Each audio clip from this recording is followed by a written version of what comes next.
Hello, Monkey D. Cava here, and I would like to show you in this video some more about the rules of Yu-Gi-Oh! This time I'm going to be focusing on costs and effects. So, here we go. When it comes to costs, I feel there is three golden rules. Rule number one is that costs cannot be negated. If you have to pay 1,000 life points to activate a card, and your opponent negates that card, you still have lost 1,000 life points. Your life points doesn't go up by 1,000 afterwards if it's been negated. It's lost. The effect of the card is negated, but costs cannot be negated. The second rule is that cost is not the same as damage. So, if you pay 1,000 life points to activate a card, that doesn't count as damage being inflicted to you. That counts as you paying 1,000 life points. If you activated Solemn Judgment, you couldn't chain it with Barrel Behind the Door. First of all, because you'd miss its timing, but even without the timing thing, you couldn't activate Barrel Behind the Door because Barrel Behind the Door only works when you have damage inflicted to you. You paying life points is not the same thing. And three is costs are not effects. A cost is something that is required to activate a card. It's some sort of payment like discarding, tributing, or paying life points. An effect is what the card does. Now, sometimes it can be confusing as to tell what a cost is, or if a card even has a cost. Usually I find there's two ways of telling if a card is a cost or not. Usually, well, first of all, a cost is always something negative. There's never been a card that says you must gain 1,000 life points to activate this card, or you must draw 2 cards to activate this card. No, it's costs are always something negative, something you have to pay. And also, and almost as far as I know, costs, whenever a card has a cost to activate it, it's always near enough the first thing that's said. Like you'll never have a card that says, destroy your opponent's monster and blah blah blah blah blah blah blah. By the way, this card requires you to pay 1,000 life points to activate. It's always the first thing it says. Like Divine Wrath, discard 1 card. Solemn Judgment, pay half your life points. Seven Tools of the Bandit, when a trap card's activated, pay 1,000 life points. Magic Jammer, discard 1 card. Snipe Hunter, you can discard 1 card. DD Crow, during either player's turn, you can discard this card. Skill Drain, pay 1,000 life points. But like I said, remember that to not get confused, do not confuse costs with effects. Like some cards, like them, have a cost to activate, but not all cards do. Monster Reborn doesn't have a cost, it just says special summon a monster from either player's graveyard or your side of the field. It's just an effect. By the way, just to mention, just because an effect is a negative thing doesn't make it a cost. Like Offerings to the Doom, destroy 1 face-up monster, skip your next draw phase. Skipping your next draw phase is an effect. It's not a cost you have to pay. So if Offerings to the Doom is negated, you don't skip your draw phase because that's part of its effect. It's the effect, not a cost. It's the same with Creature Swap. It's not a cost, you having to give your opponent a monster of yours. You giving your opponent a monster and your opponent giving you a monster is part of the resolution of Creature Swap. It's its effect. There is no cost. Like most cards don't have costs, but a lot do as well. Like I said, so costs are almost always mentioned first in a card rulings, and costs are always negative. I'll go on now to explain some situations when it comes to costs.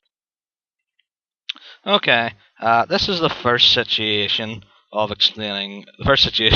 have in this video to explain the rules of costs. So, I have a Snipe Hunter on the field, and my opponent has a face down card. I activate Snipe Hunter's effect and discard Brow, Huntsman of Dark World, to target its face down and destroy it, assuming that I roll a dice and get it right. So let's assume I did, and the card's destroyed. Now, with Brow, Huntsman of Dark World, it says if this card is discarded to the graveyard by a card effect, draw 1 card. It wasn't discarded by a card effect, it was discarded as a cost. And as far as I know, this applies to all Dark Worlds. If they're discarded by a cost, their effect won't activate. It has to be by an effect. If I had discarded Dandelion instead, its effect still would work because all it says is when it's sent to the graveyard. It doesn't specify that it has to be by an effect. So, well, there you go. Okay, this is the second situation for explaining costs. Snipe Hunter on the field, I activate its effect, discard, Brow, target face down. Assumedly, I get a right number in the dice roll. My opponent activates his face down, Divine Wrath, and discards a card. It negates Snipe Hunter and he's destroyed. Notice that I've already discarded the card to activate Snipe Hunter's effect, which allowed Divine Wrath to trigger a response. So I still lose both Snipe Hunter and the card to activate his effect because costs aren't negated. Okay, third situation. Activate Snipe Hunter's effect, target that face down card and discard a card. Doesn't really matter what I draw or what dice I roll. He activates Divine Wrath in response, and he discards a card. I activate in response Solemn Judgment, and pay half my life points. In response, he activates his face down card, 7 tills, and loses 1,000 life points. Notice that for all these cards, even though they're all being negated, Snipe Hunter, Solemn, and Divine Wrath, they all still have to pay their costs, which is discarding a card or paying life points. If 7 tills of the Bandit were to be negated, it would still have to pay its life points as well. Just implying yet again that costs are not negated. Okay, this is situation 4. Activate Snipe Hunter's effect to discard a card, target opponent's face down. Roll the dice, doesn't really matter what I get. He activates Divine Wrath. I, in response, activate Dark Bribe. My opponent forgot to discard a card for Divine Wrath. He, in turn, activates his face down. 7 tills of the Bandit. Pays 1,000. I activate Solemn Judgment in response and pay 4,000 life points. Again, this all implies, 2,000 life points. Sorry. This all implies that costs are not negated. So Solemn pays its cost. 7 tills being negated still has to pay its cost, and Divine Wrath still has to discard a card even though it's negated. The thing about Dark Bribe is that your opponent drawing a card is not a cost. So even though 7 tills would have negated Dark Bribe, my opponent wouldn't have drawn a card anyway because there is no cost in Dark Bribe. It's just an effect. My opponent negate an opponent card, and after that my opponent draws. If Dark Bribe were to be negated, my opponent doesn't draw a card. So just explaining that. There is a difference between costs and effects. Okay, this is situation 5. I activate Miracle Fusion, and for the sake of argument, we'll just say that I have an Elemental Hero in the graveyard as well as Thunder King Ryo, and I'm going to pick Shining. My opponent in return activates Magic Jammer, discards card. Even though Magic Jammer negates Miracle Fusion, it must be known that Miracle Fusion doesn't have a cost. Removing the monsters from play activates on the resolution of the card. It's not a cost to activate it. So, even though Magic Jammer negates Miracle Fusion, both monsters still remain in the graveyard. Okay, this is situation 6. I activate Miracle Fusion, and again, just assume I have the right cards in the graveyard. My opponent in turn activates DD Crow and chooses to remove one. Now, because Miracle Fusion activates on resolution, there's no cost involved, and everything activates on resolution, so I don't even have to target a monster. If DD Crow were to target say my Alias, assuming I had one. And I wasn't able to pick another monster. Say all I had was an Alias and a Thunder King Rao. If he gets rid of one of them, then I can't make any monster for special summoning from the fusion deck. So Miracle Fusion just ends. If I had, say, two aliases, and DD, say I had two aliases and a Thunder King Rao, if DD Crow were to remove just one alias, I'd still have an alias and a Thunder King Rao left, so I could still fuse a monster.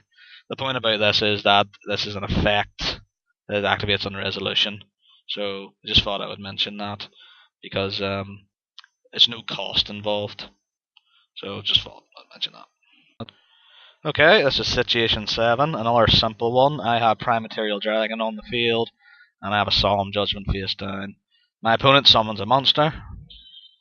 I activate Solemn Judgment, and just to let you know, I still lose the 4,000 life points. I don't gain it. I don't gain 4,000 life points because Prime Material Dragon's on the field. Because Prime Material Dragon only works when I lose life points by damage. Cost is not damage. Okay, this is Situation 8. My opponent has a Skill Drain on the field, and I have a Mystic Piper on the field. Mystic Piper, you can tribute this card to draw and reveal one card. Tributing Mystic Piper is its cost. So, even though Skill Drain's on the field, Skill Drain can only negate effects. It will not negate the cost to activate the effects. So, Mystic Piper, tribute it. And then, because Mystic Piper is in the graveyard, its effect will work because it's no longer on the field. Skill Drain only negates monsters on the field. So, well, I can draw and reveal the card as you would do. Point is, again, Skill Drain can't negate costs. This would also apply to Exiled Force and any other card that it puts itself in the graveyard, for example, to activate its effect. Skill Drain won't stop that. So that's all I really have to say on costs. So thanks for watching. Comment, rate, subscribe. Thank you. Goodbye.